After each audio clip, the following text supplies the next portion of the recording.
It's Modern Rock 98.7. We are backstage here, day 3 Lollapalooza, and I'm hanging out with Sara, of course, of Tegan and Sara. How are you? I'm fine, thank you. Do you feel sad that you didn't get Tegan?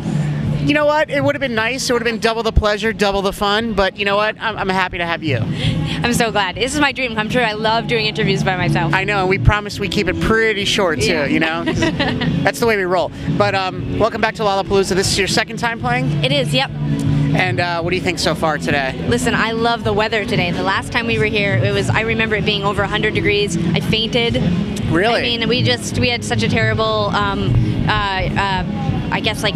Experience? Yeah, not experience, because I actually loved the festival, but I had like a terrible reaction to the weather. Right. And I'm not normally that wimpy, so I felt really sad because I loved the festival. But this year it feels like the weather's much nicer and more accommodating to my Canadian weakness. Yeah, your thin Canadian blood. It's such a cool festival, though. It's so diverse, like the bill, and I mean the grounds themselves are so well organized. You can tell these people have been obviously doing it forever. Absolutely, it's probably the premier festival now. You've played practically every single big festival from Bonnaroo to Sasquatch, and you think this one maybe is top of the pops? Oh my God! I mean, I think that this festival is one of the best for sure internationally, and like I said, it's run so well. It feels very civilized, and a lot of times my biggest complaint about festivals is that it's very end of times, like people fighting for water and food and supplies and whatever. And this festival feels really chill. They're very accommodating, and everything is very cheap and reasonable for the patrons too. So even this area that we're in, like with all the media and the radio and everything like that, I mean, you'd be surprised at how unorganized that is, or disorganized. Sorry, in so many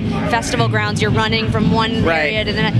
Even this, for an artist, it gives you sort of a peace of mind before your show. It's not chaotic. It's very nice. Yeah. Well, you're touring in support of Heartthrob, and you guys are actually on the road. Are you kind of in the middle of your tour with Fun already? We are. Yeah, we're just actually about to take a little short break, and we start leg 2 in a couple of weeks. So. Okay, cool. And the closest you're coming to us, I think you're coming to Raleigh in early September. So we're excited about that. We're very excited. Cool. Anybody you're especially hoping to catch today? Well, you know what? We're on the same stage as Grizzly Bear, which I'm very excited about. I'm big fans of them. I saw Beach House is playing, but they're playing later this evening, and we're catching flights out of Chicago tonight. We're doing what we call the Elvis, which is like playing, and then we're going straight to the airport. So there's so many great bands, though. When I was looking through the list, I just felt really excited to be included. I feel like as a band, you don't want to feel left out, but this is the kind of festival, if we weren't on this year, I'd be like, no! Oh, yeah. It's a great lineup. Yeah. And my only drawback to a festival like this is there's so many great bands that you have to pick and choose who you want to see. I know. And you know what? I feel even stressed about that as a band, because we always look at the schedule and we're like, who would we want to see instead of us? Right. Like, if you were you, it's funny, you're almost on stage, you're like, hey, thanks for coming to see us, because I would be seeing this band instead, but... I mean, I never say it publicly, but I think it, yeah. Sure. Well, Sara, thanks for taking some time to chat with us today. And what time are you on stage? Oh, I think we're on at 4:15 or something like that. Yeah. Excellent. Yeah. Well, the album is called Heartthrob. You should get it, and we'll see you when you come to Raleigh real soon. Thank you so much. Can't wait. All right, Modern Rock 98.7 live at Lollapalooza with Sara from Tegan and Sara. It's Modern Rock 98.7.